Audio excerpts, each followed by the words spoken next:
We're live.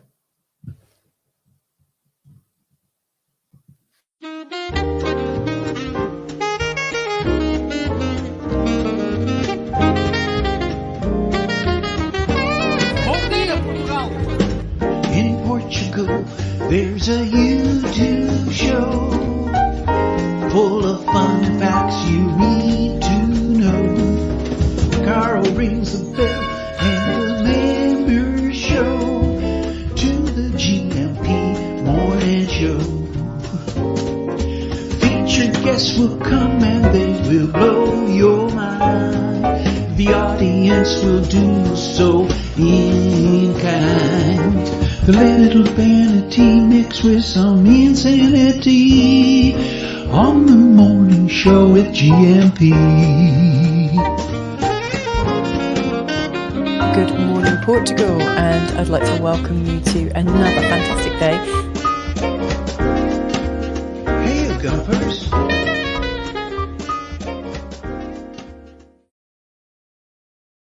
Oh, bon dia alegria. I'm still alive, everybody.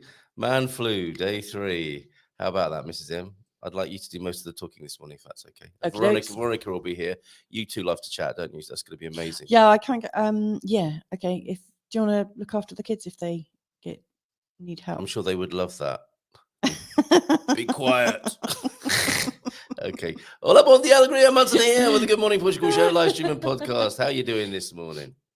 How's it going? How are you, Mrs. M? How many hours sleep did you have? 3.5, maybe 4. What have you been up to? I've been rendering the not reindeering. Rudolph the Red-Nosed Renderer. I've been rendering a video. Yes. The moving stories with Heather Binder goes live today. Oh, okay, great. Yeah. She's a very interesting lady, isn't she, Heather Binder? Yeah. What took so long actually was I recorded it back in October, and I just wanted to really make sure that we hadn't stopped or coughed or picked our noses or something like that. And obviously we didn't do that, but I just wanted to make sure, I didn't have the confidence that I could just, pop an intro on and an outro and that it will run okay. You mean like how I do it?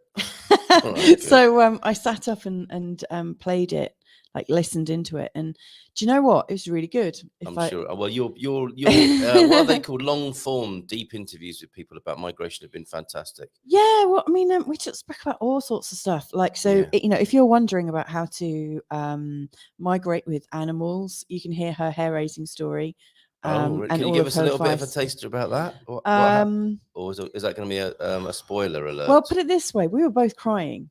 Oh, were you? Yeah. I mean, not like sobbing, but like tears were in our eyes. Oh, yeah. And we were also talking about, the lengths that she went to get her parents over. In particular, one of the big things, and this is, very good advice for everyone that's coming over to Portugal who have medications. Like, this is the most important thing. And in fact, I think your mum might have had a bit of this going on as well. Oh, yeah. The equivalents that people are given. So like when they come over, with pharmaceuticals. In preparation, like you say, okay, this is the medication I take and this is the amount. When she was trying to source the right thing for her dad, she was told like this is the right thing, and it just wasn't. Really? It was almost there, but not quite. But she was able to pick it up because, I mean, here's the thing with Heather is, from what I know of her, she loves to sort of investigate things. And we're talking facts here. Like, I like to investigate kind of feelings. That's what I like to do a deep dive in. But, one of her skills is she does a deep dive into all that is sort of administrative and nitty-gritty. And I also got to find out about her background as well, because like when you learn about her background, that gives you a much greater sort of understanding and context as to how she does what she does. And just for those of you that don't already know Heather, she's got a company here called bootsonthegroundportugal.com. So if you are looking for somebody to do some nitty-gritty for you, she's got a team, but she's also massively dynamic. Okay, brilliant. It is Indy, Portugal, Thursday. I'm just putting this into the ticker tape. I am a slow-moving vehicle Okay. this morning. Well, let me just doing my also best. add. I don't want to make too much of a big deal about it, but I would love a lot of sympathy if that Okay. could be arranged. That helps a little bit. That's like having a little Yeah, I can't reach. I can't reach to dab your forehead. Okay, Hang on, let me put my foot on your lap there. So Okay, just still working on the ticker tape here on Indy Portugal Thursday. And one of the sad things that occurred is both of her parents were getting older, and many of us in this community will have the sort of, oh, how are we going to do this? I want to move, but my parents are getting older. Do I leave them behind? What do I do? Well, the whole family, Heather's family, had made that decision to all move together. And Heather went on, in advance and researched it thoroughly. I mean, what a great daughter she is. That's all I can say. But we recorded it on the 26th of October, and her mum had been in and out of hospital. And then by the 1st of October, her mum had passed away. So I didn't want to release it straight away. And with Heather's full blessing, we're dedicating the episode to her mum, Sharon Binder. Mm-hmm. And as you say, it really it highlights, shares that particular question, an issue for moving away from parents or inspiring your parents to come with you. And she did at least do that, didn't she? She really did. I mean, her parents were out over for a year. I mean, I don't want to say anymore because I'll have told you everything. But and it's always much better to hear from the actual person. And from Heather, So it's dedicated to Sharon Binder. It's absolutely dedicated to her mum. And they were over for a whole year, pretty much a whole year. November to November. And it's a very involved story. And it answers some of the questions that some of you might have in your head about, do I bring my parents over, and what would that entail? And the pets as well. Yeah, and the pets. I mean, we let go of our 2 cats before we moved to Portugal. You said parents for a minute there. Yeah. Yes, that's right. That's right. Because we were going to be in a camper van, and with 2 kids, that just didn't seem like it was going to work very well. Our camper van isn't our camper van isn't like one of these great big, like it was now, isn't it? But definitely. It's not like a great big old Winnebago kind of type thing that we could have done that with. Yes. So we rehoused them, and that's pretty hard. Yeah. A lot of people wait for their pets to move on before they move. There's all sorts of different things going on. Andrew's in Portuguese, Lord Gilchrist. Put simply, I love my old mum, but she knows I'm a travelling Wilbury. Yeah. Isn't that lovely? Yeah. Some folks, some old folks know that you got to go do your thing. And in fact, he got his urge to travel from her anyway. So I think my mum's a bit like that. She loves to travel, doesn't she? She absolutely loves traveling. She moved away from home. She's an expat, a foreigner, immigrant, nomad. Well, when I met your mum, she's just coming back from India. And she just had a knee replacement. So she was. Hang on, that was like 12 years ago. So she was 72. My parents' age. Flew back in from India. Yeah, so she'd gone to recover in India from a knee replacement. It's pretty intrepid. It was a bit of a shout out to the mums this morning. So what's your mum's name, Andy? Let us know. Let's shout out the mums and appreciate them. We've been talking about her and that episode, and this morning we're thinking of Sharon Binder as well. Yeah. This morning. So good morning to you, Lord Gilchrist. Jean's just in as well. Gentina, what a lovely name, Gentina, I believe. Wow, that's a great name. That is unusual. What does that hail from? Which part of the travelling Wilbury world is that from? Andy, Marcus is here as well. Sarah Nom de Plume, seeing your haircut for the first time. Actually watching the pictures, I believe. God Squad tip of the day to come from Coach Turner. You'll have to excuse me today. I've got a sick note, Coach Turner. T-Duck with some great dad jokes as well, of course, this morning. Thanks, T-Duck. See you later on, my friend. And Deagle as well. Deagle, who has been doing his Portuguese. I forget the app every single time, but you haven't missed a beat or a day, as well as all the amazing things you do in your community, Deagle. Quite extraordinary man you are. Bon dia, Carl. And of course, you have your advent calendar window, which was very funny. And I think it's fair to say you do have the most beautifully decorated home and Christmas tree. No disrespect to anyone else, but the Minister of Home Affairs, Deagle's his own Mrs. M there. Her tree is so beautiful. It's almost unreal the way it's lit and decorated. It's really fantastic. Have I seen that? I'm Was not that sure. I'll show yesterday's- you a picture. Oh. It's really superb. We have a picture from Veronica, American in Algarve, American in Portugal, living in the Algarve. She sent us a picture of her bush this morning as well. Her Christmassy tree, I mean to say. Bon dia, Carl and Gumpus from a dry and cold Belfast. Stop sniggering. A dry and cold Belfast 15th. Still no rain this morning. -4 overnight. Ground very hard and dry like a summer drought. Oh, that's hard and dry. Yes, that's what he was It sounds talking a bit about. You were talking about Gaelic painful. football, weren't you? When your face hits that hard, icy ground That must, playing yeah. sport, which I have to hasten to add, didn't happen to me very often after the first time. Yeah, I remember those cold days of playing hockey. Days, yes. Oh, Oh. Okay, bon dia, Made you you cold for say, me. consigo me terceiro milhão, a memorize, of course, ontem. Look, he's even sharing his accolade with us. 348 days without losing a day. That's Well done, amazing. 15 minutes a day. In 2002, so well done, mate. That's terrific really, effort. really big So achievement. it began as a resolution by the sound of it, as we went into 2022. Deagle, can we interview you about it? I'd love to hear about how you've gone through it. Yeah. He's busy at the moment. Picket lines, all sorts of things going on. Nurses this morning at 8 a.m. start 12 hours of strike for safe staffing. Wow. 7,000 missing staff not employed, those vacancies, and better pay. They also want RCN union, first time ever going on strike across the UK. So solidarity there from Deagle and no doubt others here in this community for the nurses striking in. Is that across the UK? You know, my just mum your and dad part were of it? saying like everyone's striking at the moment in the UK. I mean, not everyone, but like they were saying, you know, our ambulance service, our Posties, nurses, our post railway our workers. yeah. Yes. And you know, I'm really relieved that, you know, I've managed to sort of persuade them to have tons of food. I'm not going to tell you where she lives, but that they've got lots and lots of food, you know, just in case of anything difficult going on.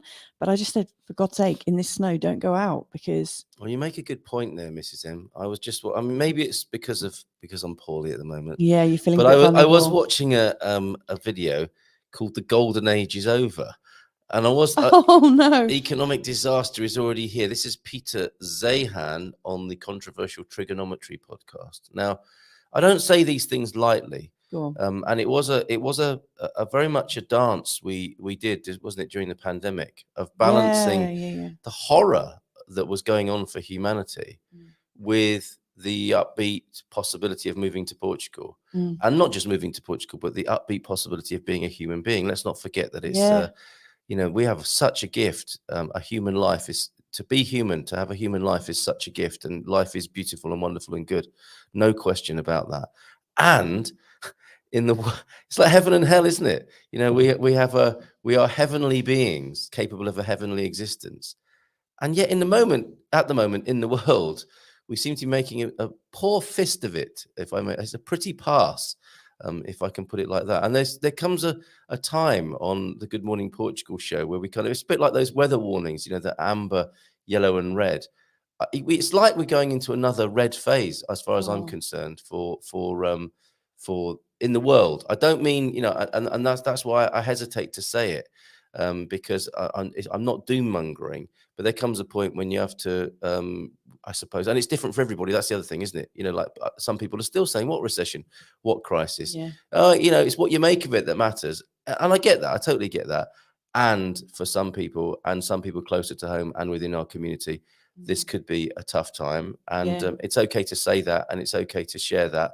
And we'll do what we can. The best we can do on the Good Morning Portugal show, I think, is to remain upbeat in our disposition, and connected, that's right, and supportive towards each other, whilst seeing also what is really going on. And I think things are kicking in and biting.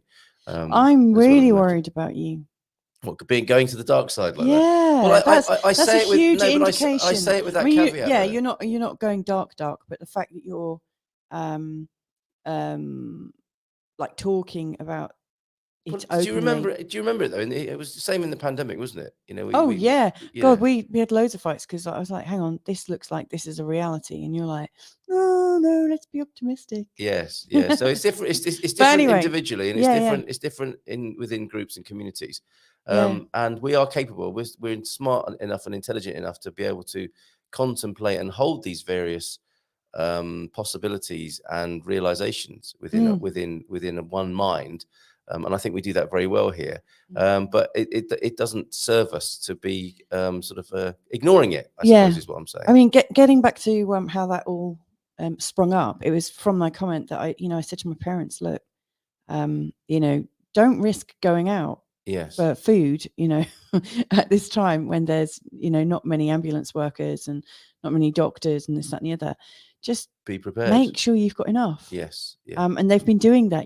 They've got it in. And although my mum's 72, she's just a little bit unstable on her feet from time to time. So a bit of sherry though at this time of year, wasn't it? I don't know. But you see, we can still have a giggle as well. We can still have a giggle and stay connected.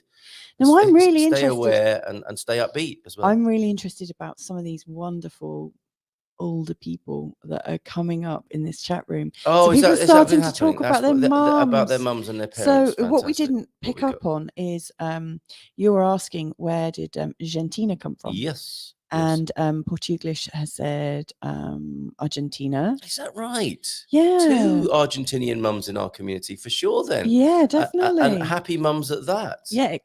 It comes from Argentina. Yes. And look, here's a little bit of information. She's amazing, really. Director of a company, drives a sports car at 86 years old. Yes. That's the kind of 86-year-old. And an extraordinary expat as well. You see, there's something about people who move country as well, isn't there? Yeah. And, Portuguese is saying, I stand with you, Deagle. Do you know what? I do too. Absolutely. 100%. One of my friends this morning on Facebook was sharing something that her postman had put through her door.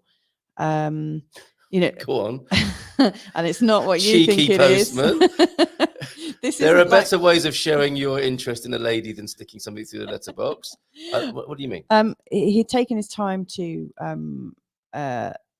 get his thoughts on paper, and he was putting through information about Suspense is killing me here. What's really going on. Oh, so I see, right. I thought it was a romantic advance. Yeah, no. So apparently the news are all saying they're losing 1 million a day or something at Royal Mail. It's not true, is it? No. Well, not according to our friends Posty. Propaganda. Yeah.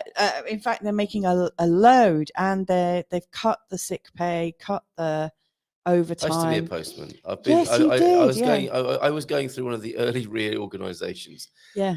15 years ago, in rural Devon. Do you know what? I think you should actually write a book about every job you've done. Not like one for each, but like the A to Z of jobs. It's not actually that. It was a lovely job to have it, but the thing is, it's a sign of these times. Also, the broad reality is, I mean, the first and foremost concern certainly is human well-being, no question. So, well, there's not much well-being for those posties. No, they've been given a pay cut essentially, and it's been going on forever. And the shareholders have had a massive payout. Yeah, and according to our friends Posty, yes. They're also losing some of their business because they're selling it to a partner of Amazon's. So, I mean, what that says to me is like, oh yeah, somebody at the top of Royal Mail is good friends with someone at Amazon, and they're all like, oh, let's collaborate, and not like let's find a solution from the actual people that work for us. So yeah, I do think it's a time to support each other without a doubt. And people don't strike lightly, do they? They're not working, they're losing pay. Yeah. So I think anyone who's striking might be taken seriously. Yeah. And I would also add, and maybe now's not the time to talk about it, but these institutions themselves can't go on the way they are. They are a reflection of the society we're trying to hold up that is not sustainable as well. The post office, I'm all for it. It's like the miners, a much more far-sighted response to the plight of working people is to look really long-term, not just trying to hold on to what they've got in perhaps in a world where it's no longer appropriate. And to me, it doesn't seem appropriate to send men down mines where they're doing horrible jobs, killing themselves effectively, but to look after those human beings properly and give them meaning. Well, let them do what they want to do, but I think first and foremost, perhaps now isn't the time for that conversation, but certainly the time is here to be looking after each other in the best possible way, and that might mean a bigger look than just what people do for a living, because our economic system, in which we do go out to pay mortgages and rents and so on does seem a little bit outdated. That's, that maybe there's a general strike needed just to challenge the biggest of the big systems, not just the individual bosses and workplaces. But anyway, that's maybe not helping right now. James says, "Bom dia, Gumpers. Feliz quinta todos. Como vão as coisas?" I think I've answered your question already. Yeah, how things going? Yeah, in some detail there. Well, that was more about the UK, like a picture of the UK. Although I'm sure we've all got our own versions going on in different ways. I would extrapolate it to a vision of Western civilization, if you can call it that, the developed world, really, and its challenges. That's what was the podcast I was listening before the show, about how the golden age is over. It's worth listening to things like that to see what ideas there are for the next bit, because we've talked about this fourth turning, haven't we, and how we're in the crisis phase. After the crisis comes the high. And that we have something to look forward to. We just don't know what it is yet, I don't think, because we're very much focused, as you would be, humans when in a crisis are thinking about later on this afternoon, aren't they? And like us last week, when the cash machine wasn't letting us take any cash out, my 2100 project and my 7 generation thinking kind of collapsed at that point when I couldn't get any money out of the machine because the Portuguese government had shut the account down. But sorry, go on. You were gonna say something there about the broader picture, not just the UK. You know what? I think it's actually better to go to Jean's comment, which I think is very thoughtful and wonderful. I love what you contribute, Jean. Thank you. So because we're talking like optimism, pessimism. Yeah. The optimism sees the glass as half full. The pessimist sees it as half empty. The engineer thinks the glass is twice as big as it needs to be. Let's carry this on, shall we? Yeah. Well, the people have carried it on. So, excellent. So that's why I wanted to bring it out. My engineer brain sees the glass with some spare capacity. Yeah. Then nom de plume. What does the astrologer's glass look like? I've never thought about it. It depends if it's at the end of the night when I've had a drink, or your glass is always empty, isn't it? Or in a good way. Or I might see like the world in it, but anyway, or the universe in it. Yes, the astrologer sees the universe in their glass. I see so nom de plume Sarah has said, I see the glass as a healing instrument that emits sound when tapped just the right way. Oh, I see. Yeah. Yes. Portugulish is saying, I find glass a fascinating material, very diverse applications from windows to drinking vessels. And I think it goes on. It does, doesn't it? Yeah. Well, the deep thought of the day, the pessimist complains about the wind. The optimist opens the window, doesn't? Oh, and suggests that they stop eating beans. Their friends change their diet. No, hold on a minute. The pessimist complains about the wind. The optimist expects it to change. The realist adjusts his sails. Yeah. And I didn't see that earlier on, but that's what I'm talking about. I think that's a very smart view of the world, is to see the world and its wind, and to see the heavens and the optimism of our potential, and bring those two together. Wow. Is that what we do here? Well, maybe. Yeah, I think that is what we try and do. Adjusting our sails. Portugulish, he's very philosophical today. Yeah, we'll see. He's saying all control is an illusion. Well said, sir. Yeah, I agree with that. Yes. And the universe is far too chaotic for any real control. So like our kids, like our children. Yes. What do you mean? They're far too chaotic for any real control. and long may it continue. Yeah. But I like this one. For mad scientists who keep brains in jars. Oh, yeah, I keep placentas in jars, don't I? You do, don't you? Or umbilical cords. And when your glass has been empty, I know you've been tempted to drink the vodka that your placenta is floating in. My placenta tincture. Yes. No, Veronica was going, yay, vodka. Oh no, it's placenta in. Back up the truck. Yeah, sorry, I was doing a thumbs up at Veronica. She was like, yeah. She'll be with us. She's gone. She'll be with us in a moment. Yeah. I did notice the seal on my special placenta tincture. It must have broken slightly, because I'm noticing a lot of evaporation. So we're all. It wasn't me. We're all either drinking it secretly or inhaling it. I don't know, but. Oh, okay, that's interesting. So I need to get a new seal. Yes. And top it up with some more vodka. Excellent. That's HRT for one day. That is. Yes. That's one special day. No. It will be a couple of drops a day. That's your HRT. Yeah. There you go. Well, for when I need it. The hippie sees the glass as something they can drink their HRT tincture from. The optimist sees the glass half full. Look, American in Portugal, Veronica contributing already. Yeah. The optimist sees the glass half full and the pessimist half empty. While they were arguing, I drank drank the the wine. Well done, Veronica. Bravo. And what's this Jack Handy quote? I don't know. That's handy feature for this morning. It looks like Jack Handy has replaced Yogi Berra in some ways. For mad scientists I who don't know keep who brains either in are. jars, here's a tip. Why not add a slice of lemon to each jar for freshness? Ew. Yeah. And James, you'll cue this. I think it's good to bring all the wisdom together this morning, and inspiration. Where did you go to? Those were the dad jokes. Portuguese saying as well. Here we go. Cue this. There is no chance, no destiny, no fate that can circumvent or hinder or control the firm resolve of a determined soul. That's taking us to some of these mums, some of these strong mums we're talking about, right? Talk about determined souls. The Argentina. So she's was that right? Argentina from Argentina. Oh yeah. That's interesting, isn't it? So that's Ella Wheeler Cox, yes, and that's that's absolutely. All of this is connected this morning, isn't it? Because we are in interesting times, no question, and in the Chinese sense, and having a determined soul. Tough times make for tough people, right? And again, as well as tough times making for tough people, those tough people.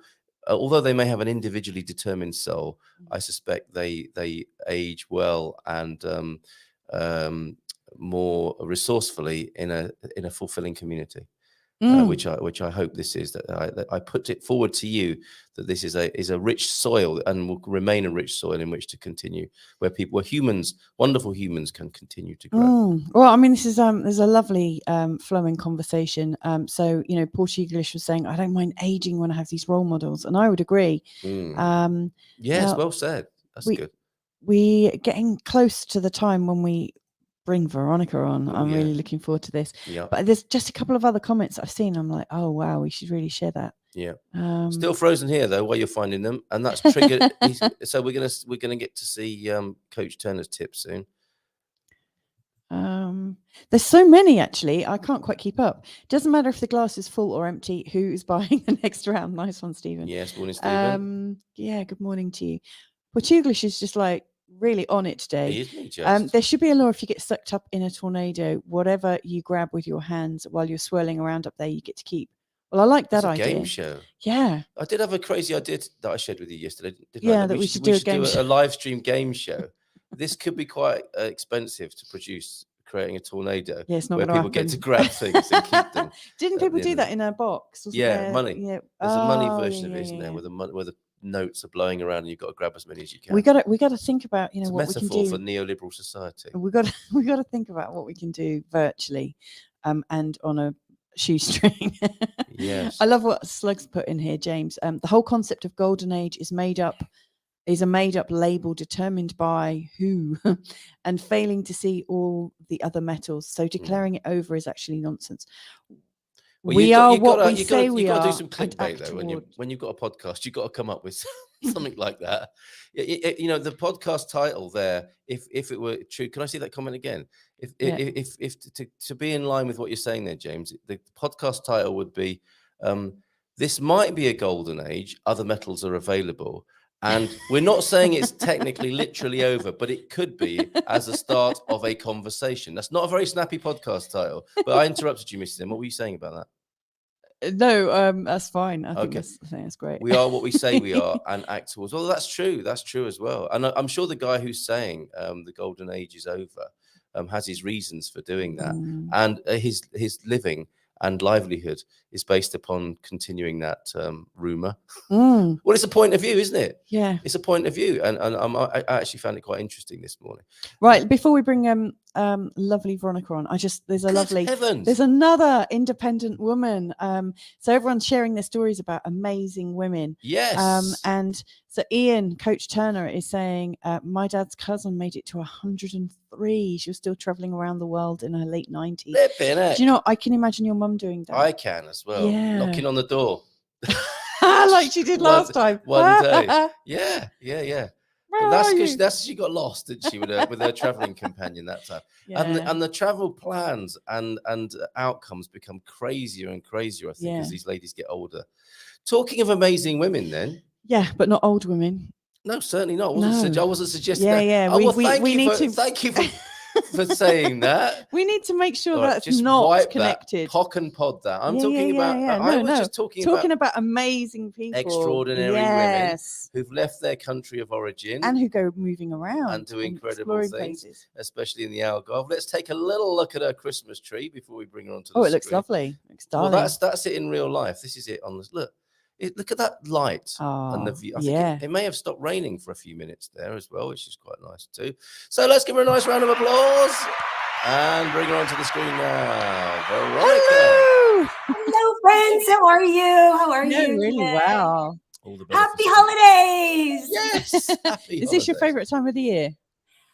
There's so Every many time's times my favorite time. But you know what I really like? I like May. May is like the most beautiful weather. It's not crazy. It's not touristy. It's like the best month everywhere. But I do love all the lights. I just put out a video on a little tour and lights of Villarreal de Santo Antonio, and then threw in some of our parties to show. What did the Irish say? What a crack we're having. A good crack. Yes, Having a it good doesn't, old it crack. doesn't like a good crack first thing in the morning. Yes, absolutely.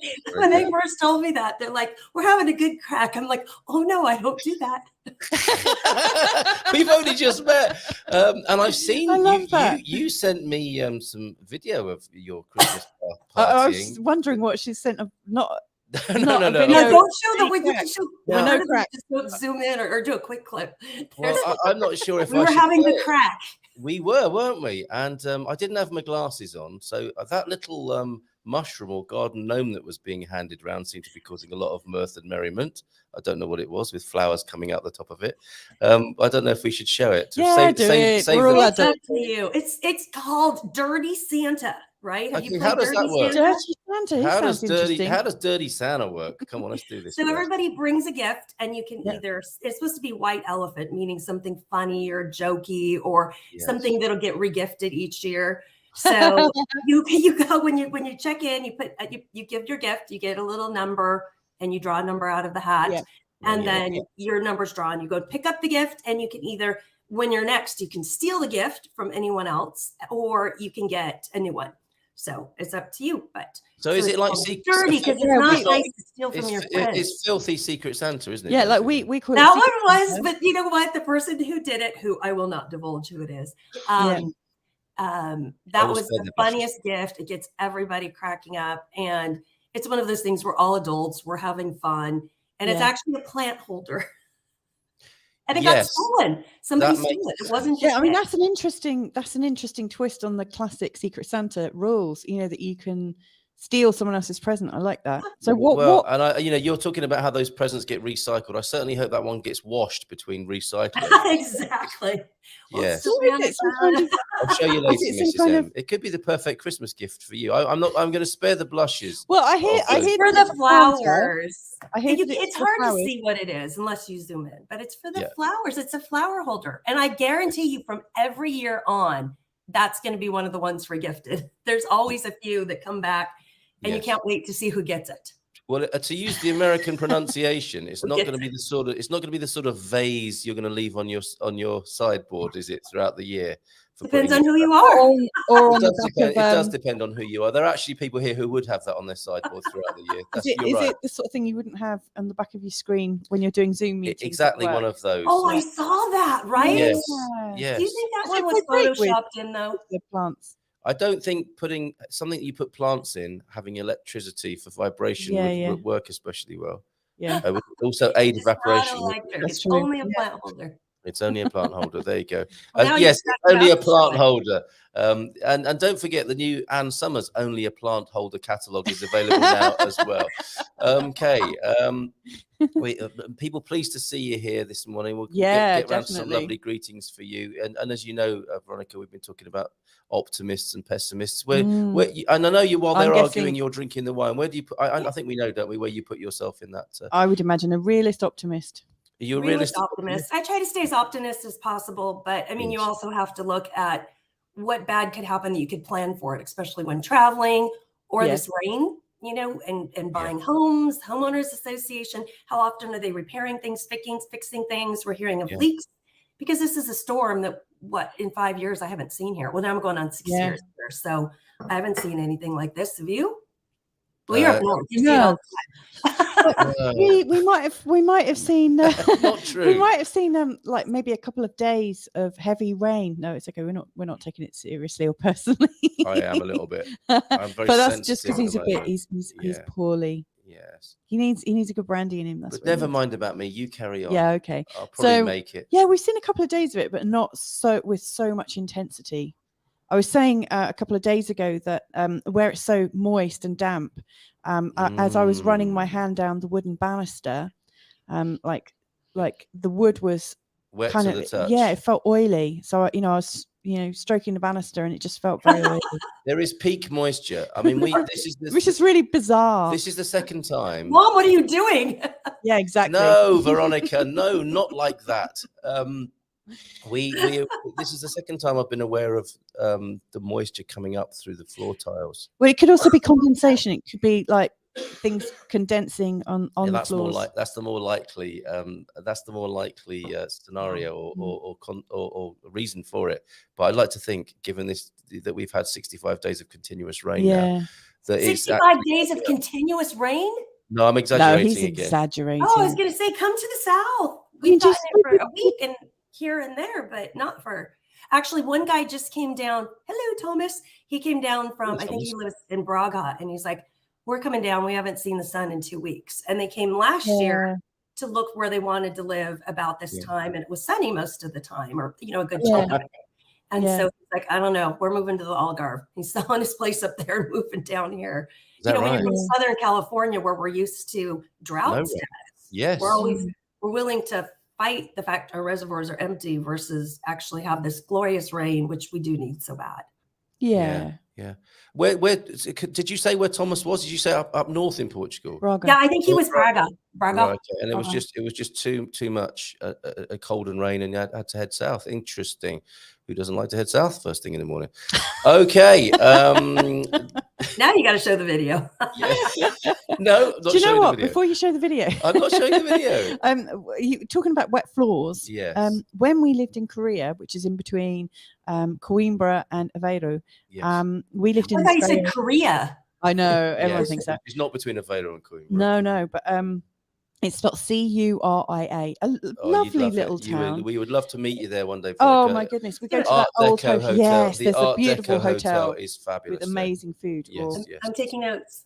Yeah. And a casino, old casino there. Yeah. But anyway, when we were there, like where it's so old, and in really, really sort of bad state of repair, we were sort of experiencing in quite a bad way. Like we had big old leak in the ingress. We had water coming through the ceiling upstairs. But anyway, downstairs, after about 2 days of solid rain, the terracotta floors started to get sticky, and then they just started getting wet. And it was rising up, wasn't it? It was like whatever water was in the water table, it was just coming up through the tiles. And I spoke to locals, and they said, "Oh, yeah, you just need to put some rugs down." And so move. That's just it's a beautiful place or live on the second floor. It wouldn't cost exactly. Upstairs for a little. That's a tsunami.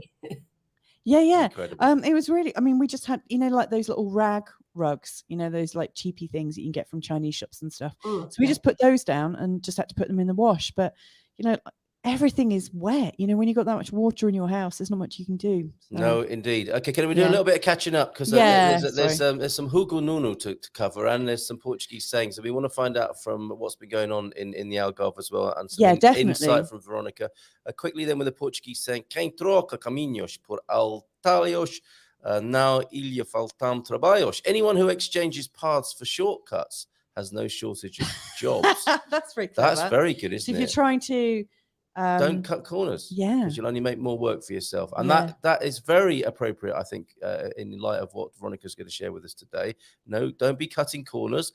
And then before we go to that, Veronica, if we may, Hugo Nuno, archaeological evidence points to an indigenous population in Lisbon with a settlement dating back to at least 8th century BC. Now, I think we can tie that into a real estate listing as well. Can you imagine? 8th century Nice Templar. You guys know that they always built over historical hot spots, you know, churches, salts. And did you know the oldest stone circle is in Portugal? The oldest stone circle, and it's in its natural setting, the Cromlech, right? Is that what it's called? I don't know. Cromlech. Yeah, that's right. Yeah, I don't know a lot about it, but I mean, isn't it exciting that we have that available to us? And it's in its natural setting, because when you look at Stonehenge, you know, it's been traipsed through and beat up and knocked down. This one is got all the oak trees around it. That's where we should meet. I've been wanting to do that trip. And I think that's well, the solstice is coming up. It's next week. How about that? We might never be seen again. I mean, that could be quite an interesting portal opening that evening, couldn't it? Well, I have two amazing dolmens that are just by me. And I've gone up to them, and you know, the energy is supposed to circle around like a figure 8. So if you stand between them and put out your arms, that's supposed to be the ancient way of getting your like morning cup of joe.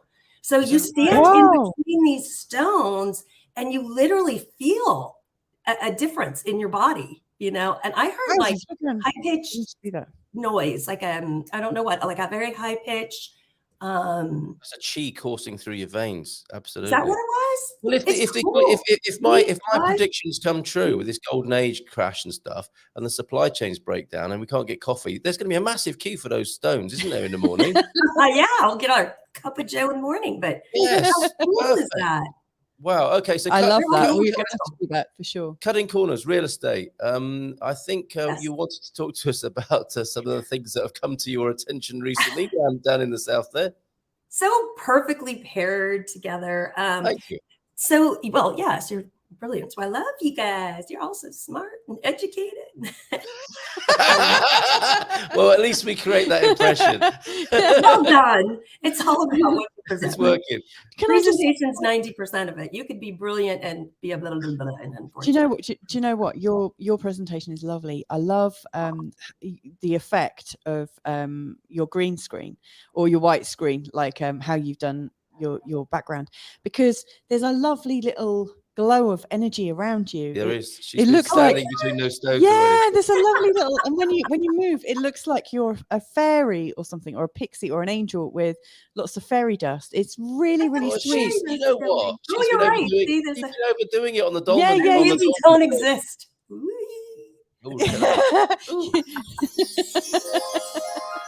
There she goes. Yes, it's very bewitched. Yes. It's a beautiful effect. Hold on, what was that? Is that your Secret Santa present? It's a whip. It's actually my light. For some reason, it doesn't show all the way through up here. Sorry, what was that? A light. Oh, a light. Okay, fair enough. You look very magical.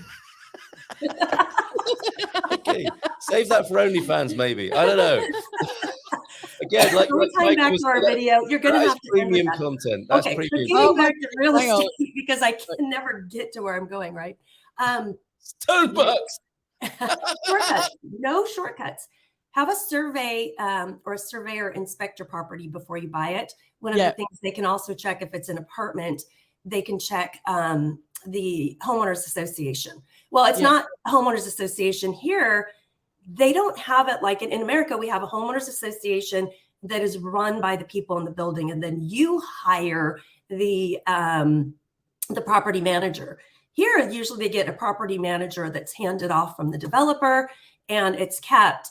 And it's really important that he's collecting the dues. He's not overcharging. He's maintaining the property, because we did have a friend who just had a leak, and you go up to the roof and you can tell if it just takes a few of the tiles. And in a deluge like this is not rain. This is a deluge. The rain's coming from different ways. The owner had disclosed and signed off there was a leak a few years ago, and they'd fixed it. It had been done. But, those homeowners associations, or excuse me, I always say that, but the property management firm has to be on top of that every so often, because they're these beautiful shared terraces that usually have a 360-degree view. And around here, we have the river, we have the town, we have the mountains, and the ocean. And so it's really important that with all that moisture that you're staying on top of things between just ocean and river, and also on top of the rain, because they're flat. So if the drains aren't working, if there's any crack, it's not like they're perfectly drained at an angle. It's going to get into the building and it's going to end up in somebody's house. So Yes. have your attorney, when you're buying a place, have your attorney check the association financials. And if they won't give them up, that's probably a good sign. That's probably not a building you want to be in if they're not willing to share their financials. Or if they share them, I mean, some of my agents, because I work with a few agents. In fact, in that video, our hero agent was the one that stole the gift, because some of the agents went to that stole because the person that got it was like, this is fun, but I don't think I really want it. So everyone's like, steal, steal, steal. So she stole it out of kindness. Yes. She's a trooper. But some of the agents might get upset and not want to do this because it can kill a deal. And that's why a lot of them don't like to do surveys. And they just want the deal to close and be done. So, and there's a lot of them out there that yesterday were pick any occupation, and today they're real estate consultants, because there's no licensing requirement here. You know, years ago they used to have to be licensed, and now they're not. Their AMI number is the same number as their broker. So you can have somebody completely inexperienced, and it takes time and money. So close, close, close. And if they're being pushed by their broker and haven't been trained, it's just close, close, close. So really, can I ask, Veronica, what is the point of having an AMI number in Portugal then? I guess just to show you're registered, that there's actually some sort of registration, because you can Google scams in the Algarve, and people can copy an AMI number, right? And if you don't check it, you know, who knows? But there are scams in the Algarve, and, you know, I'm sure all over Portugal, but if you Google it, people are selling properties they don't own, or they haven't got off signatures on all of the family members. Because remember, here, the law goes both to your ascendants and your descendants. Yeah. So if you pass away and your kids are fighting over the property, well, mom and dad have a say in it too, like grandma, grandpa. So, you know, the fact they have large families, you know, just one person might not sign off. And then there's just the good old fashioned internet scammers. Don't give money over the internet. Never. Get a referral. You guys have referral service, yeah? Say that again. You have a referral service. Yes, well, kind of, yeah. I mean, we're very much word of mouth. It's not, but it has to be someone who knows this person, who's close with this person. Yeah. They're well trusted in the community. Yes, yes. That's why I did that video on that, and it's one of my more negative ones. I don't like to be negative, but then there's the realism. You know, that's what we're talking about this morning, isn't it? Yeah, for sure. This is your home. It's your most expensive investment for most people. You know? And people, the interesting thing, though, I think there is something about being in a new culture where you don't want to be too pushy, right? And that going back to your sort of interjection or insight about ask for the stuff you want. Don't be put off by somebody saying, "Oh, it doesn't matter. You don't need that." It's okay to be pushy in this instance, isn't it? It's right to be pushy, as you say. I think in Portugal in general, not to be a jerk, because there's a kind way to do everything, right? Always be kind. Yes. But we always say, you know, ask, you know, get. You know, people go to the pharmacy and they'll text and say, hey, where do I get something for a cough? I say, go to the pharmacy. Well, I also told them I was in pain. So I came back with pain meds, but not cough meds. And I said, well, that's up to you to say, okay, so this is for pain. Is there something for a cough? Because we've all got these lovely colds going around, right? The winter, yuck. Yep, got it. I'm finished with it now, but and then a friend of mine, we won't say it, but got the thing. But it wasn't bad. It was just 2 days. Yes, But so it's important here. The people are kind and they're lovely. And I think we were learning from Great Britain as well with Carl. Right? The other Carl? Yeah, he'll be up later on, Yay! That the other Carl. Hi, hello, Carl. Even though he looks like he's from the Ukraine, he is actually British. Yes. Oh, okay. He is British. Yeah. So he, you know, he's saying, oh, you know, people don't really give all that information, but you just ask. Like, make your little list and then ask, is there something else I should ask? Is there something I don't know? And that's why going with, you know, and I'm sorry, here's my promotion, with our group in the Algarve, is that we've trained everybody to do all of the steps that you don't think you need. Because a lot of times people say, I didn't do that in America. And I'm like, okay, I'm a California licensed agent. I took all the tests, right? And I said, actually, you did. You just don't remember it because it was seamless and there was no problems. Yes. So until you get a problem, you don't realize. that, oops, we missed a step, or there was a step we could have taken.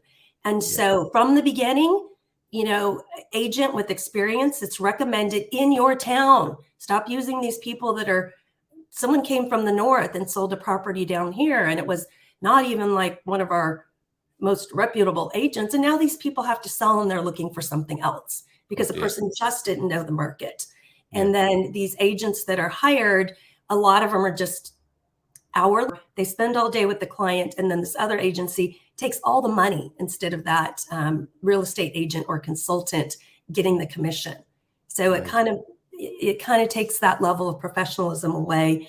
And then your local agents aren't getting the money. The money's not going back into your community. And I really believe in that sustainable local. And guess what? Your local person's going to know the people. So one, start local. Exactly. Always start local. Two, which I have to tell you later, I found an organic guy in Spain that does organic boxes. Okay, so two. Yes, please. Once you find the property you want, send it to an outside attorney that specializes in real estate that's been recommended by someone you know, okay? You don't have to use anybody that's on any track, but make sure they're a real estate attorney that works in that area so they know what to look for in the city halls. Have them, the real estate attorney hires a surveyor. The surveyor is going to go get the permits, double check to make sure that the permits match to the house. They're going to check any finances along with the attorney. They're going to get a lot of the stuff before they visit the home. Then when they come in the home, they're saying, okay, this matches this, that looks good, checks all the appliances, those look good, has a thermography gun, okay, you've got a wet spot here or an open spot there, and puts together this beautiful report. And that's the best thing you can do to protect yourself. And then the attorney will handle the contract part, making sure everything prorated is done correctly, prorated tax or insurance or association dues. And then the agent handles close. So, or not the agent, the attorney, and the agents come to the close as well. But you sign off and that's yours, and you've done everything you can do. Yes. After the sale, home maintenance. I used to train agents in the States, and we used to give them books and say, give these to all of your clients, or, with the home warranty companies, they would give out these home maintenance books. You need to be changing your filters on your air conditioning heating units. You need to be, if you have a garbage disposal, throwing ice down there to keep the cubes sharp. I mean, there's a whole list of things that you should be doing. And roofing is a huge one, right? Yes. An ounce of prevention is worth a pound a cure. Okay, so now I went on my big rant. That's right. That is right, isn't it? Yes. Even in Imperial, that's still correct. Yes. Yeah. Well, this is remarkable, Veronica. Not many people are going to, I think generally the feeling people get when they bought a home in Portugal is like, you get the keys, you're on your own. You're not. You probably don't get a homeowner's manual, do you, or a maintenance manual? And in many ways, it's a lovely surprise to go down into the basement and look through those 27 black sacks of refuse down there to see if there's anything. And the 5,000 empty bottles that are there as well, and the pictures and everything else, and up in the attic. Everything's still in there, isn't it? And so, what a lovely surprise. But it gets a bit old and a bit like, actually, I wish all this stuff was gone now. Yeah.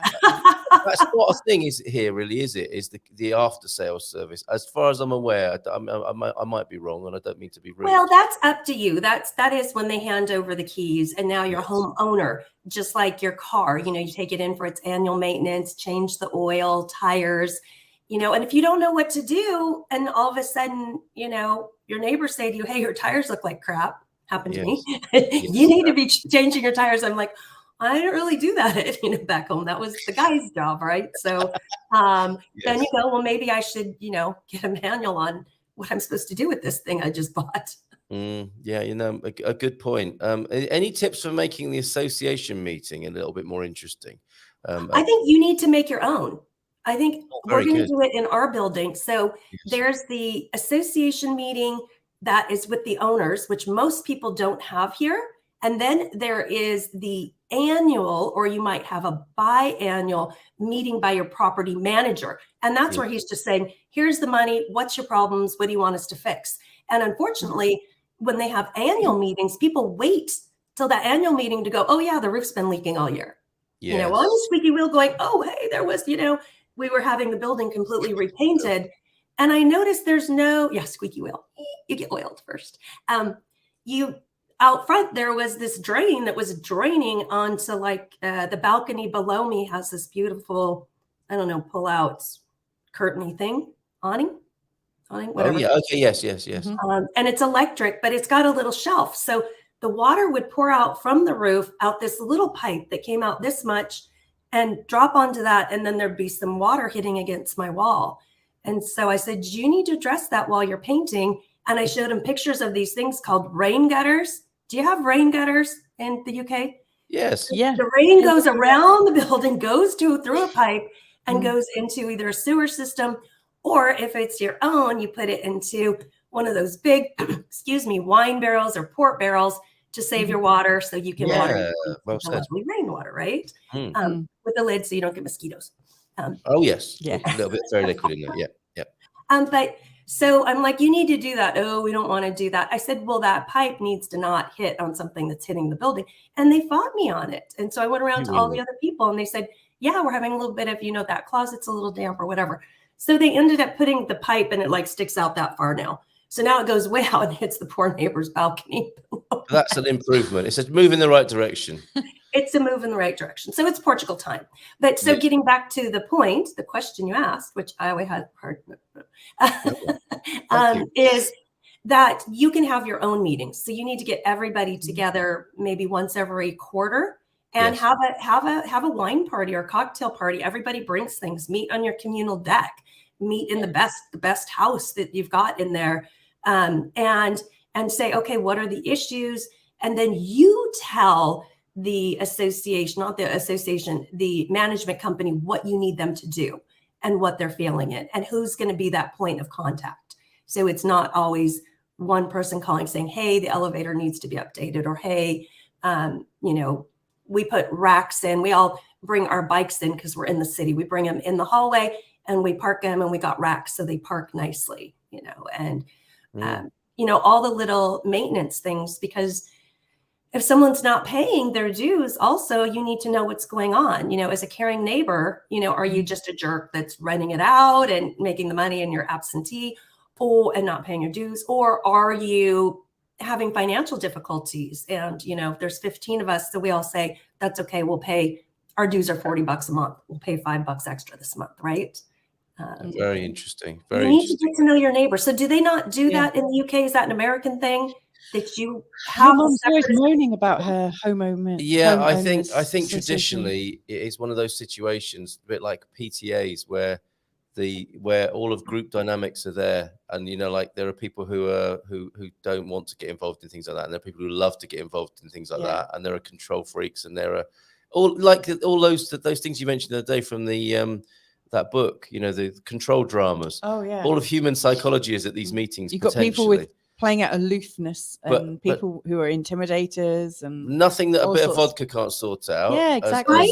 And a good facilitator. You need somebody kind saying, you do. Mary, we hear you. We know that neighbor cat is really annoying, and we're going to let you guys sidebar that. And thank you for that input. And hey, Joe, we haven't heard anything from you. Is everything great? Wow. These people need to make comments. That's really nice. Good facilitation. Beautiful. What I'm hearing there is relationship and conversation, and the actual curiosity to find out how your neighbours are as well. Yes. And I think, like in your mum's block, for instance, they're all kind of very strange. So to each many other. people. They really don't know each other. But like when I rented a flat back in the day, with I think it was a house split into 5, and we all knew each other. And that was good. Well, the thing is, whether you get on with each other or not, you still have these things to deal with. So you've got to find a way to do it, haven't you? And then these things. Well, that's a management meeting. If you were in a board of directors meeting at a corporation and you get somebody pulling in private drama or politics, the CEO or the head of the board of directors needs to shut it down, but listen to what's going on and respect that person and say, I absolutely hear you. We're going to talk about that later, moving on. And that's why you also have an agenda. so that you can say, okay, Yeah. we're going to stick to the agenda, but they'll put that down as a follow-up item or next time. Or you, again, in advance, ask people to send in questions if they don't want to speak in public. And maybe they don't want to bring it up, but you can say, thank you, Carl, for making this note. It's really important. Most of us probably haven't noticed that the front is really slippery and we need a rug, or whatever. Very good. Yeah. Yes. But I don't think the most dominant or annoying person should be in charge, someone who needs to fulfill their ego or self-esteem, because that's Do a it problem. somewhere else. Do it somewhere else. If that's you you, can rotate. you know who you are. You know who you are. If you're watching and that's you, do that somewhere else and don't take over the owners' meeting. Antonio F. And the condom reunion. That sounds like much more fun.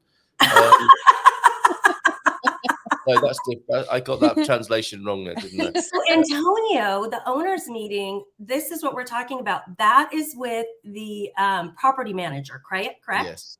Maybe he can respond back. That's with maybe. the property management. That's the property manager telling you what to do with your building. Because when I first got here and I said da da da da da, they dismissed me a few times, and I'm like, oh no. And I got permission. We have a beautiful 360 deck. And I got permission at one of the association meetings to put up some beautiful furniture for everybody to share, umbrellas and chairs and the pretty grass. And it looks out at the river, but there, it looks right there. And, it was all approved by everyone. And then the association, our housekeepers that go up to clean the roof, said that the rug, they couldn't clean under the rug.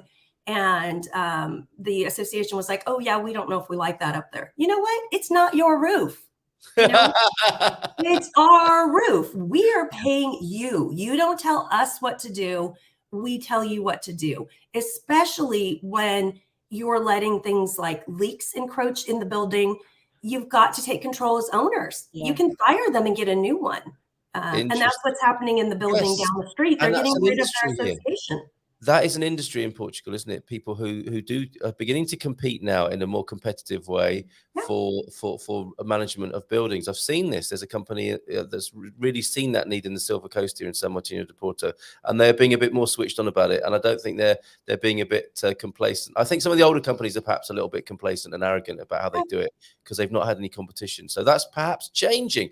By Andy, when they got their keys to their home, there was a dog there. What? And 2 puppies.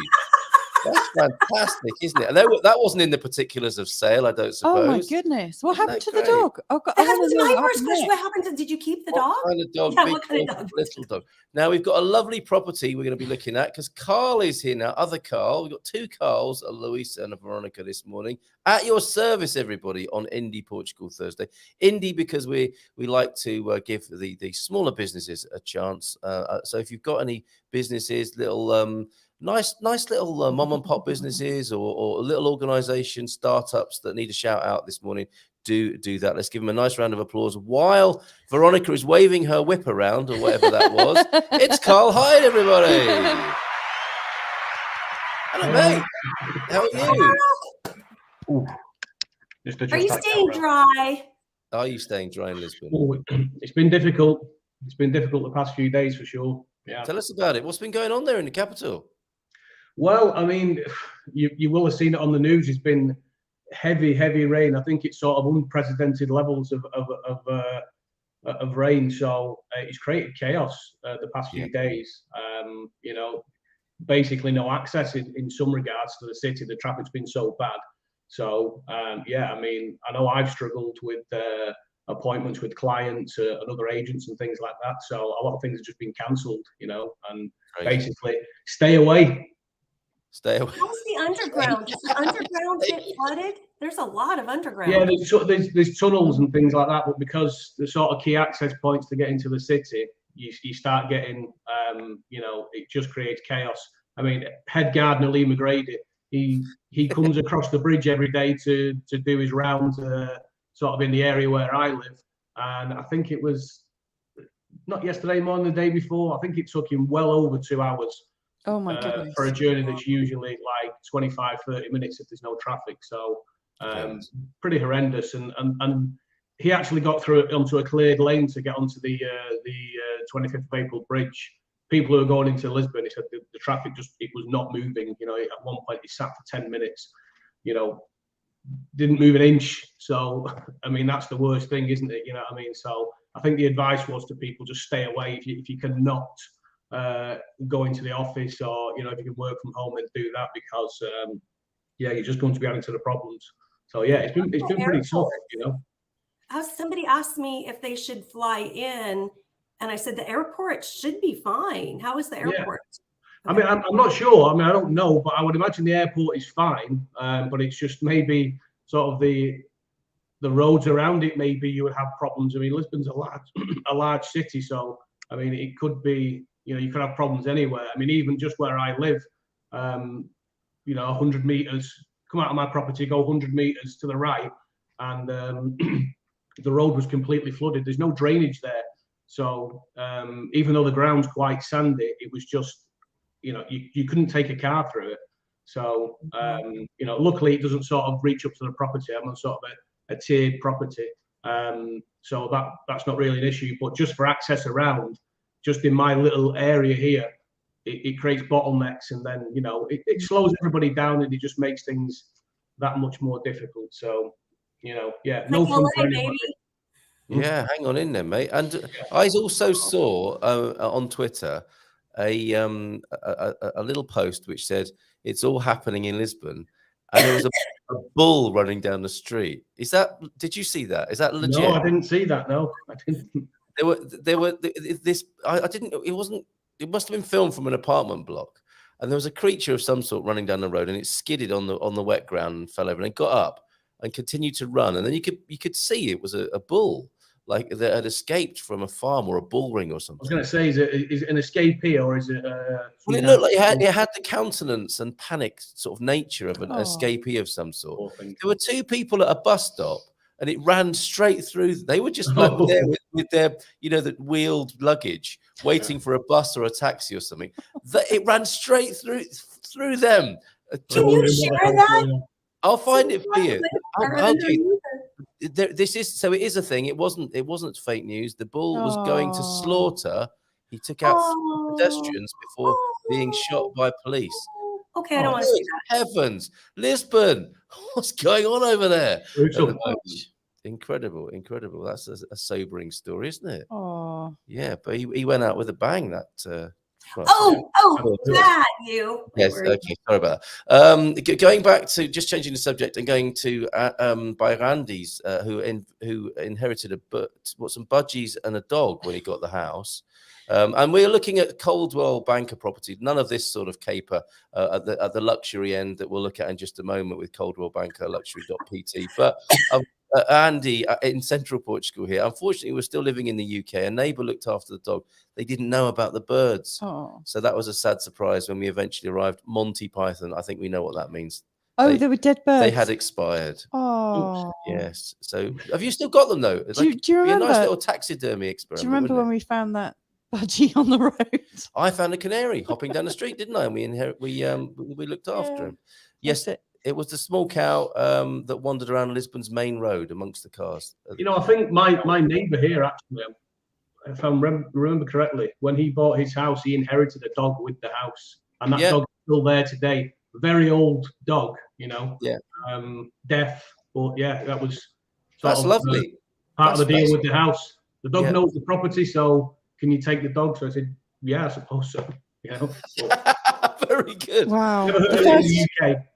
The first house we moved to in Portugal, when we arrived, there was a dead bird underneath the kitchen table. Lovely. And the owner had just literally cleaned it and said, "Oh yes, it's all spick and span all ready for you." Ship-shape and Bristol There's fashion. a flipping dead bird underneath the dinner table. Can happen to anyone. Oh my god. Okay, well, what happens if you get an animal? Is that a good luck charm? Like, yes, I have no idea. I guess one of their cats had. Someone's cat had dragged it in. But yeah. Hey, let's take it as good luck. Let's take it as good luck. When an animal brings it, it's a gift. Like when a cat brings it.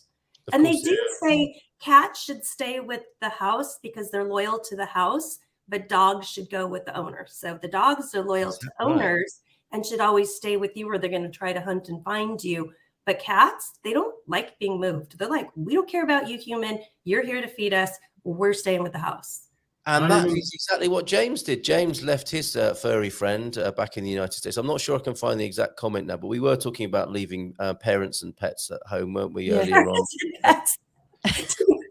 I know it's an uncomfortable. We gave our fish away as well, didn't we? Yes. We found a new home all for our these fish. sad memories are coming back now. Can you imagine bringing that on the plane? Here's my fish. He's got his own oxygen. Oh, and inspirational old folks. 86-year-old friend who drives expensive sports cars and just ordered a new one that has a 2-year. Now that is optimism, isn't it? When you're 86 and you go on a 2-year waiting list for. I mean, my stepfather. He said he stopped buying suits when he was in his late 60s, I think, because he thought he'd never need them. But that's a very different end of the spectrum there for Rugby Colin's friend there. And thank you, James, for mention of your. Oh, yeah, here we go. I left my beloved pet with a loving new forever home. Yes, that potted lime tree. Oh, it wasn't a cat; it was a tree. Okay, sorry. So, do you know what I thought? I thought his cat died, or his pet died. Yes. And it's fertilizing the potted lime tree. He's a Californian. He had a potted lime tree as a pet. Of course he did. Yes. So how's it looking in the wonderful world of real estate in Lisbon, Carl? We've got a beautiful house to look at here. I'm not sure it's necessarily in the capital, is it? No, it's not in the capital. No, it's further east let me get stunning rustic. Let me just look. Is it beautiful? We love it when Carl brings these lovely properties. I think we're going to be back in Dolmen territory here. Actually, whilst we, or as a setup for this, we were talking earlier on about standing stones and such things. Antonio F has a view of one. You see, I thought he lived near a golf course and that was a bunker. That is a 7,000-year-old dolmen in Sintra municipality. And you can own it? It's just that it's back outside his back window. You can see the Sintra palaces in the distance and a 7,000-year-old dolmen in the back garden, pretty much. I wonder if people go and fertility rituals. Are you thinking? Yeah. You're wondering how to put that, weren't you? In England, there's quite a few different sites where people go and bonk, when they want to, get pregnant. Are you talking from personal experience? No, I'm not. I've only conceived with you. Oh, of course, yes. And here in the Alentejo, where the joke was previously made. Oh, wow. Things are so slow in the Alentejo, it takes them a while to sweep the back garden. And here, these haven't been swept up for several thousand years either. Wow. These are in from this morning. All of these in this morning. This is what we were talking about. This is the one. This is the one outside of Evra, because there's a stone circle, then tons of stones. Well spotted. I mean, God knows how many children have been conceived there. Almundrish Cromlech near Evra from Coach Turner. That's what I said. The Cromlech. Yes. This is the one, man. That's the one. And it has a stone circle. It's older than Stonehenge. No. Yeah, it's older than Stonehenge, and it's the largest one on the Andalusian Peninsula. And they're in their natural territory. It hasn't been stomped out by all the tourists because people don't know about it. Can you imagine in the 60s, builders would have just said these big stones are in the way, aren't they? I mean, make a nice rockery, but we've got a block of flats to build it. Just push them out of the way, and then we'll make a rockery at the end. They did that in France. They purposely removed them. Really? Yeah. Exactly blur stones. Yeah. All right. For 2.2 million, then here, Carl. Do we get some standing stones for our 2.2? What's going on with this beautiful, stunning rustic country estate, mate?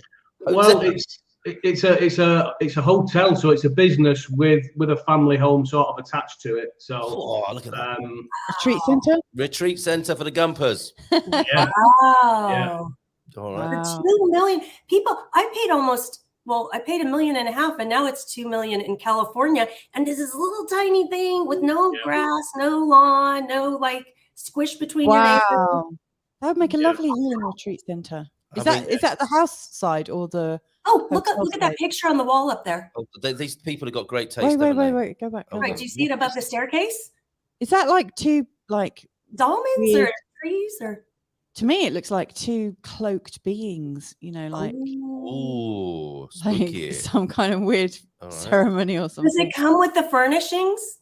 Yeah, everything that you see in the pictures is part of it. So yeah, Wow. it's a business. It's a business and a family home. So if you've got the means and you're looking for a very different lifestyle, maybe to what you've got, this could be the perfect place. But yeah, it's a stunning place. The surrounding area. It's not far from the Spanish coast. near a place called Montu Laranjal. Oh, yeah. Is this Christopher's listing? Yeah, Christopher. Oh, yeah, it's my beautiful. teammate Christopher. It's amazing. Wow. Christopher's cool. Love those He's tiles. awesome. Christopher's a great guy. Yeah. He's here we super, and he's got the perfect accent too, right? Well, it can flip between Portuguese and English with ease. So I'm always in awe of that, you know, with my basic sort of Portuguese skills that never seem to get any better. But yeah, Don't so be- yeah, don't be he's too a hard on top yourself. professional. You know. I think this I is. I mean- mean, there are some I'd lovely love pictures. to live there. There are Wouldn't some you? beautiful pictures here. It's beautifully decorated, isn't it? And here is the B&B area. Now, wherever you go in the world, there's always this moment for human beings, isn't there, where you come into breakfast and there's going to be some brummies sat in somewhere in that room, isn't there, having breakfast. And it's just the same wherever you go in the world, never too far away from a couple of, Brummie family. And you make polite conversation. I suspect here you don't have the cereals, the Rice Krispies in Tupperware. They'll be in a nice earthenware bowl or something like that, won't they? This is a lovely dining room for the restaurant. And I think the point you're making, Veronica, this is incredible value, isn't it? Compared to it is, especially coming from California or yes, Connecticut, the East Coast. That's So much property, so much space. I mean, it's a huge. I think it's something like 700 square meters. Oh, the look. property itself, let alone the land Oh, surrounding it. It's got an orangery There. with Yeah, like I I love think it's 150 orange trees and other wow. agricultural Oh. land attached to it. So, I mean, it's everything. wow. Mr. Ambassador, you've brought us a real treasure today. This is fantastic. Right, Yeah. who wants to go in on a Gumper retreat centre? It's got some I'm solar. in with you. I'm totally and solar. Look, did you see the solar panels? Yeah, let's go back to the solar, and it's got the car. Wow. Is that Badajoz on the hill there? Is that what that is? That particular tourist attraction on the hill as well? Look at those. And that had the planes. dolmens, or the other one had the dolmens. Oh, I don't. I was kidding with that. I don't think your dolmens That's are in. the orangery. Well, you never know. You never know. wow. Has it got a dog though and some budgies? Because that's a deal breaker for me. What's a budgie? Oh, a budgerigar. A budgerigar, like a small bird. That is the best question of the a morning. small little colourful bird. Yeah. Hence budgie smugglers. You know what budgie smugglers? Yeah, I was thinking budgie smuggler. Oh. Veronica doesn't know what budgie smugglers are either. Okay, well, Can you take her by the hand and explain after the show, please? well, I can only. What comes to mind is that the thought of an older Portuguese man or a French man going to the beach, and they wear these tiny little posing pouch kind of. A banana hammock. Oh, no. Those are not allowed on California beaches unless you're a professional swimmer. No. We send you back to the changing room to put your proper pants on. And that's why I always say I'm a professional swimmer in those circumstances. And so people call them budgie smugglers because it makes. I'm guessing because it makes the appendages look like the shape of a little budgie. A little budgie having which a is sleep. a little bird. And he's having a little sleep in his hammock, and hopefully he stays asleep. On Or Yes, a large I think budgie, so. maybe. or a large budgie. Apparently, You've got to play that video at the end. or a cockatoo. Okay, if you're really lucky. All right, let's give the description here. Elegantly furnished. I think this is a team effort. If we sell this as a result of our fun and games this Should morning, we all read a different bit? we should split the commission on this one. Elegantly furnished and characterized by an artistic atmosphere. That's certainly true, isn't it? Country chic, as some visitors say. This country estate has a total of 10 bedrooms, 7 of which are en suite with a main entrance, 4 reception areas, dining room, library, office with a toilet. That's handy. You never need to come out of there, do you? And a charming adjoining house with another 3 bedrooms, double living room, kitchen, bathroom, and private garden. The asking price includes the equipment and furniture, as you were asking, Veronica, and of the rural hotel area valued at approximately 400. I mean, you're getting fixtures and fittings at nearly $500,000 in your total asking price. There. Or more. Did you see all those books? Do the books come with it? Oh, I love that bookshelf so much. Me too. When I saw the bookshelf, I'm like, what did you live in there? In this area, nature radiates a generous telluric energy. Is that what you were talking about? Yes, this is what we're talking about. The telluronic currents. They're generally churches are placed on top of intersecting telluronic currents because the way that when you we know magnets affect our body, right? Or how much iron in our blood. And so when you stand on those crossing lines, you can feel it. And the ancients knew where to put these dolmens. Like I said, they put them up, you stand between them, you can feel it. And most churches' altars are on the crossing Telluronic lines because they call it altar because you're altering your perspective. And many times walking into the cathedral, the way you have those 7 lines, and it's through all kinds of churches, religions, it tunes your brain like a tuning fork, you know, with the different megahertzes. When you get to the front, you're supposed to have been switched from your left brain to your right brain. So from your thinking side to your creative side, so you can be open to whatever may come your way or not. Incredible. And what happens? I love that. That's a really good explanation. I've been sort of watching videos and learning about that churches and cathedrals might not actually have been put in place in the way that we think, you know, like that they are actually there to emit energy in such a way to create a health benefit. You'd hope so, wouldn't you? Yeah. You'd hope so.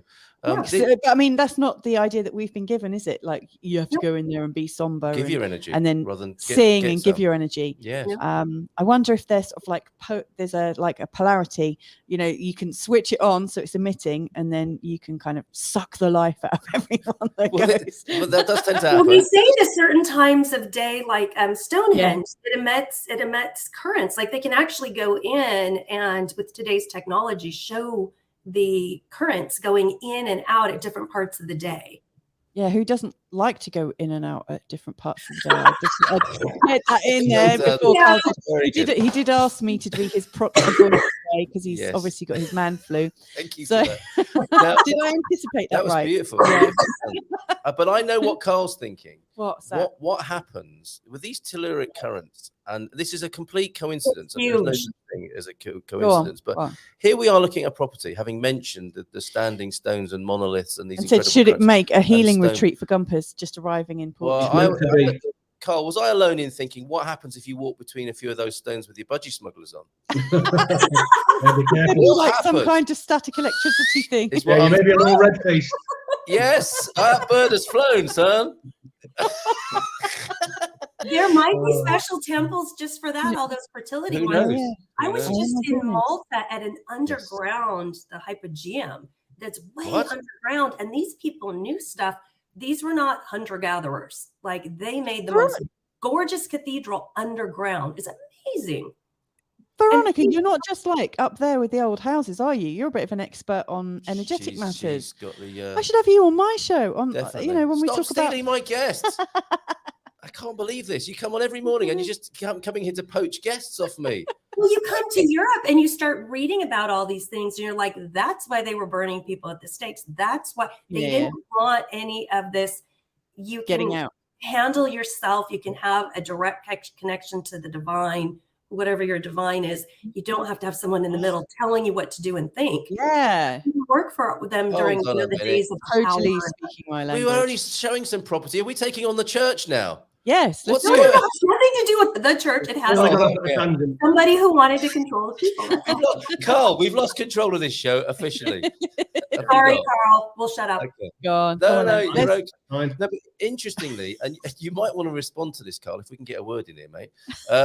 Algarve prices are spreading to the Alentejo, apparently. So 2.2 is seen as expensive. And I mean, what do you know? I think that's all relative. That's a bargain. I think it is relative. I mean, that is a hell of a lot of space for 2.2 million. You know? You're buying a business, you know, a business that's doing well, and a family home as well that's part of it. So I mean, if you just look at it as it is, forget the business side of it. If you just happen to have a very large family and you need 10 bedrooms, you know, with your 7 en suites, you know, it's a huge place in a beautiful part of the country, you know. You know, I think it's a UNESCO heritage site. You're absolutely right. You know, so well, I mean, that 2.2 million sounds pretty reasonable to me. But when they say Algarve prices, 2.2 million in the Golden Triangle isn't going to get you anything like that. It's going to get you a square modern house on a small plot next to your neighbors, and you're going to pay a ton of money in association dues at Val de Lobo and Quinta de Lago, which some people love, right? Maybe great for some people. This is a total bargain. They're talking about, I mean, $5-10 million homes there. But again, it's just the square to be part of a golf community. This is your own community. Spiritual Yeah. It's a community. business, it's an income. So, you know, Yeah. if you do it right, then over time, it pays for itself. You know, if you buy a business that's got property, you know, it's a great investment. So, I think it's a great value for Oh, money. I want to live there. And if you're I being, want Thank you. This is the commune. well, you need 7 10 bedrooms. bedrooms. But you need 10 bedrooms because all the kids are going to be having that telluric energy. Yeah, going on, I yeah, think, that's there. true. Okay, let's continue. In this area, nature radiates. This is where we got distracted before. A generous telluric energy. We discovered what that is this morning, and all the plantations grow luxuriantly. So the plants are vibing on the telluric energies as well. The vast rose garden provides the farm with roses almost all year round. And the organic garden provides abundant fruits of the land, free of pesticides and chemical fertilizers. The pool is a saltwater pool, by the way. Oh my goodness. The property has an idyllic orange grove, which gives its name, with 170 orange trees and dozens of ancient olive trees. Monte de l'Orangeal is set on a huge water reservoir, being completely autonomous from that point of view. It's also equipped with... I'm going to stop showing this because I want to buy it. Yeah. Can we just How do we take it off the screen? How do we do it? It's a very special place. There's no doubt about that. Isn't it just? It's unique. Sure. Located next to the majestic castle and medieval village of Montserrat. Montserrat is what you can see there with the castle on the hill. Montserrat is that's another big historic place with so many of the dolmens and prehistoric sites. Yeah. UNESCO World Heritage Site, Veronica. And one of the 7 wonders of this country in the category of village monument. The local cuisine is known for its excellence, and there are plenty of restaurants in the area. Monte de l'Orangeal is also just a 2-minute drive from the nautical centre and beach on the Algarve Lake. The farm also includes another 4 hectares of land that can be used for agricultural purposes or other purposes. I mean, this is extraordinary. You don't need anything else. It's got everything, you know, so. Hasn't it just? And you know, I really love these pictures of there's the beach that's mentioned there. That's a river beach, lake beach thing going on there, isn't it? That's sweet, isn't it? And there's the castle, Montserrat. Yes, it's on my list. And look at this, Veronica. You could have this like weddings, festivities, bar mitzvahs, whatever going on in the garden here. Look at this. It's made for entertainment. Yeah, they do events. You know, they do weddings and things like that. So it's extraordinary. It's part of the business and part of the lifestyle, I guess, of owning the business and a property like that. You know, so amazing. Yeah. Adele Franco saying good morning to you. Yeah, I know Adele. I went through training at Coldwell Banker with her, so I know her well. Good morning to you. All right. And what's this? When they die, everything close to hand, and you can plant them in the backyard. I don't know what that is. Is it? Are you turning it into a burial site as well? There, olive trees can last 2,000 years, and there are some ancient ones there. And it is, yes. Gary Austin is saying it's the Gumpers Old Folks Home. Get out your own oranges. That's your exercise for the day. That would be wonderful, certainly. An estate like that around here in Bergen County would be 20 million US. Right. Not more, depending on the zip code. Absolutely. And do they sell these things by the dozen? Just asking, it might come cheaper. I'm sure Carl can do some sort of deal as well. If you want to buy a dozen, I'll find a dozen for you. I'll give you a generous discount. So, generally speaking, how are things looking? You know, Lisbon has its problems at the moment, Carl. All of this will be in the past, of course, as we go into the new year, and better weather is coming our way. How is this affecting visitors, tourists, and interest in Lisbon at the moment? No, not at all. It's a short-term thing, the weather. I mean, I think it's a seasonal thing with real estate. This time of year, it naturally just slows down. You sort of, as it approaches Christmas and the new year, people just sort of pull back a little bit. And, you know, who wants to move at this time of year? You know, so it's a natural sort of lull in the business cycle. But I fully expect once 2023 kicks in, I imagine it'll be full steam ahead again, because we're seeing no shortage of clients and people coming in, things like that. So, you know, yeah. Glad to hear it. Anita in Lisbon also here talking about the politics, I think, of the associations there. Jane also here. We have to do a shout out to Madison. He just bought the building next door, like literally right. Oh, you're going to be neighbours. I noticed Veronica doing a lovely wave there. That's going to be one of her friends. Gemini is here as well. Mike Campion, great to see you. And good morning to you, Jane. Excellent to talk to you yesterday, Jane. If we could make our new friend Jane welcome here this morning, that would be fantastic too, everybody. Nom de plume earlier on said she liked your new haircut. And she said, not a dash, I think. Is that 10 points maybe for your new haircut? My daughter was a Korean cryptologic linguist for the Air Force in the United States and was stationed in Korea. So when you said Korea, I was like, oh, there's another show on. Korea. And one word, Yorkshireman, Paul Richards. Bloody hell, that looks like work to me, does that? One word sums up this. Yes, Paul, but what beautiful work. What beautiful work you would be doing in that property there. Last words then to our lovely guests this morning. Thank you so much for being here. It's been fun as ever. We love this combination of the British and the American from the real estate world in our presence on an Indie Portugal Thursday. Thank you so much for being here. It's fantastic fun always to have you both here. Ladies first then, Veronica, would you like to share apparently a festive? Go on. Actually, the boys in the chat room have said that the boys in the chat room. budgies are known as parakeets. Okay. But like for us, parakeets are much bigger, aren't they, than budgies? That's right. So I just thought you'd find it a bit useful to know. And the rumor is, but you also said at breakfast you'd run into some budgers or buggers or something. Oh, buggers. Well, it depends which hotel you're staying in. Hanging out. Oh, Brummies and buggers are not necessarily in this category. So what is it?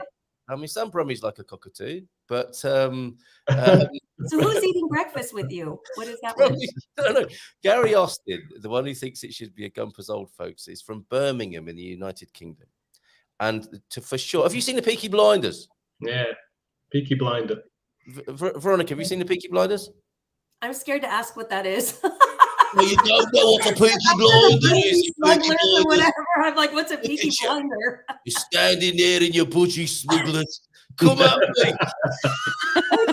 Oh, okay. Is it an active show or is it something? They're referring to people from around the Greater Birmingham area. The Greater Birmingham, with the emphasis on great. And now, there's a few. I think you and Veronica need to have a chat after the show to go through Peaky Blinders, Budgie Smugglers, Brummies, and there was something else, wasn't there? All we need to do is find a time to have a glass of wine. To have a glass of wine and to record it. And yes, yes. That's to sit down and get, have a ladies You're drink. You're scaring her now. Wine time. No, I'm good for wine time. Wine time. And this Did is you see our videos? Oh, By the end, we're like, she stole my thing. And last year, she stole my donkey. What? Veronica, we're going to get you to talk Brummie now, okay? So can you read this is your crash course in Brumminess. What the hell does that say? Well, Veronica's about to read it out and qualify herself as a Brummie. So could you read that for us, please, Veronica? Tay af bod at it. It's tay off body it. Remember how we figured out? What's lost me, I've got to say. Is it like that? Gary? Yeah, what does that mean, Gary? That top secret person. What are we saying? What does that mean, Gary? Normally, it's like, would you like a cup of tea? That's like, would you like a cup of tea? That's how they speak. It's in Brum. Oh, a twice a tea. Okay. A cup of tea. A cup of tea, like a cup of tea, but a cup of tea. But I actually don't. He's gone into esoteric brumminess with that. It might be the telluric rhythms that have affected Gary's brain as well. This morning. Off. What's tay off? Right. Come on, Gary, let us know. No idea what that is. No idea what that is. Anyway, we need to conclude the show. Someone let us know. What does that say? I was going with phonetically, or maybe that is phonetically, but we're not used to reading. I think it is phonetic. I think it is. Oh, it isn't half bad, is it? It ain't half bad. Say off bad. Oh, crikey, that is some. Oh, I see it now. Yeah. Yeah. When you know, you know. It's one of those things, isn't it? Well, we learned you can't say half in America, or they'll look at you like, what are you trying to order? When you say, I'd like a half, please. You have to say half, not half. Half. I want a half. Not half. I'd like a half, please. Otherwise, the bartender just ignores you as like peasants. I don't hear them saying one half, which always throws me. One half of this, or I just think say half, not one half. Yeah. Okay, Carl, is the glass half empty or half full? I would say the reception. I heard this earlier in the show. Carl. The reception. New Carl. Go on. It depends. It depends on the time of day, I guess. When I woke up this morning, it was half empty. I was at the works Christmas do last night, so I'm a little worse for wear this morning. Glad the glass is finally empty. Well, how was it? How did you find it celebrating Portuguese style? It was very nice. They had a secret Santa. So my idea of secret Santa is you buy a gift and nobody knows who bought who a gift, but that's not how it worked. It was get up on stage and then describe the person you bought your gift for. So at one point, I was thinking of buying something a little bit rude, and a little bit fun, with that kind of English mentality. When I found out the format, I was so relieved because I thought, oh my God, if I would have to hand that gift out on stage to somebody, it would not look good. So it's not just us in the Algarve, it's you too. Everybody's journey. I would call it not so secret Santa. It's get up on stage and tell everybody what you bought somebody else Santa. So that was a surprise. You might have really helped with that, Carl. You might have really helped people with their reputations in Portugal. So be careful with that. You can't just sneak in the filthiest chocolate dildo and laugh secretly. Yes, you have to explain it here. So don't be doing that. Okay. So what present did you actually give somebody? I got something very boring in the end. I drew the owner of the business, the sort of the father of all of it. God, that could have gone so wrong. I bought something a little cheeky at first, and then I had a crisis of confidence yesterday afternoon, and went back out to the shops and bought something very simple, which is just like a desktop office snooker game, something very benign that nobody could be offended with. And like I say, once I realised the format, I was so glad I did, because I didn't get on stage and sort of hand this other gift over, which was nothing. I'm not going to say what it was. It wasn't anything bad, but it was just a little bit of fun kind of thing. So now you have to play our video. You have to tell us now. You didn't hear the first half of the show. It's everything has played in today. That, you know what I mean? Everything we talk about, then it shows up. That's life down here. Yeah, definitely. Energy is always, you say and it happens, so don't say bad things. But everything we talked about, Carl, you're right in our vibe with us. With our pixie vibe. Yes, and your career could have been so different today, Carl. So well done on that. No, one secret Santa. I was given an adult magazine many years ago. An adult magazine. That's a really nice way of putting it, isn't it? Hugely embarrassing in the call center.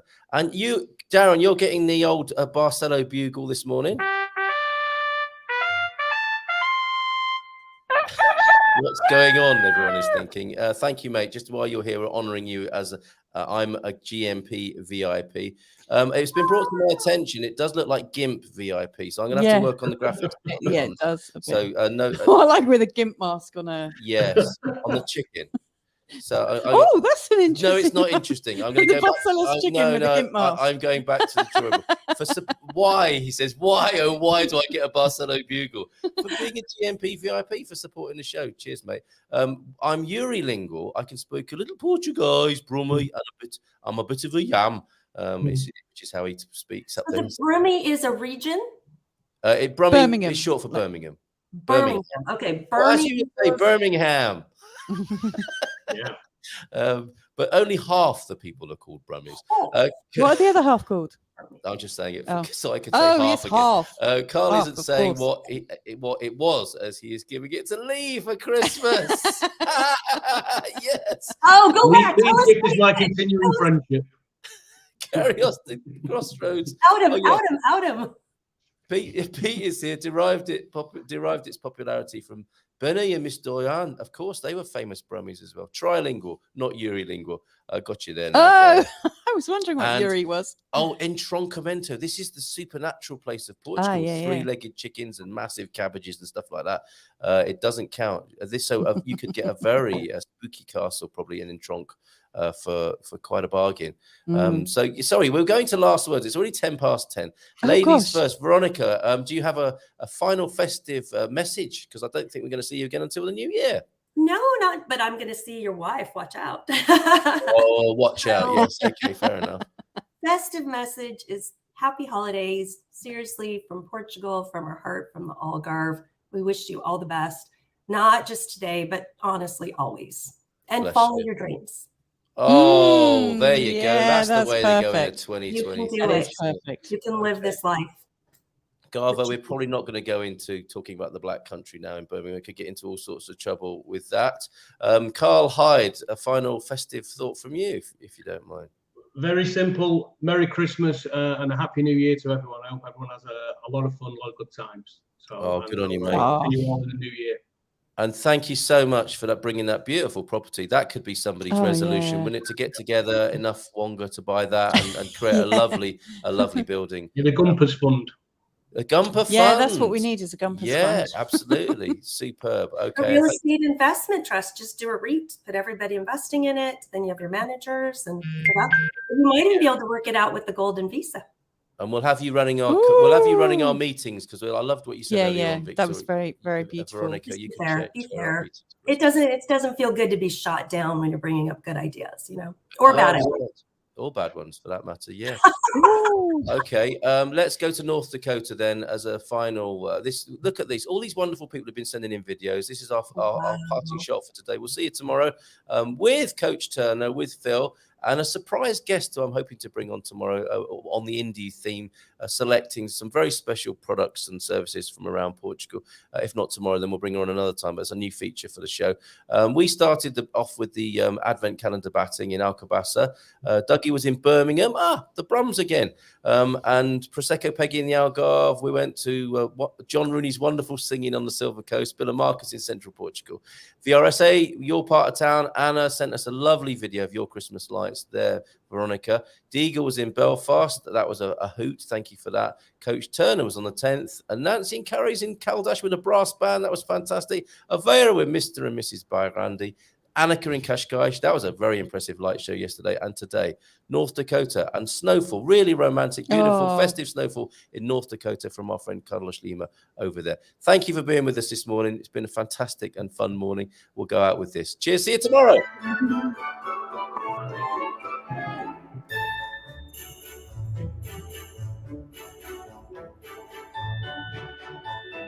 Oh, it's cold. It really is. Russ, monkey with lovely. Beautiful snow, though. Look at it. Thank you, Carlos. That just feels more like Christmas, doesn't it? It does. Yeah. And then later that same day. Oh, wow. Wow, that looks like a That's Christmas beautiful. one, right? Wow. Lovely. Wow.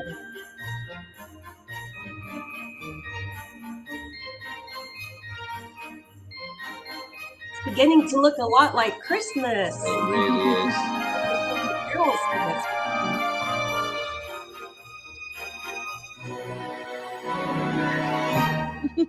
Thank you. Cheers, Carl. Cheers, Veronica. Bye for now. Ciao, ciao.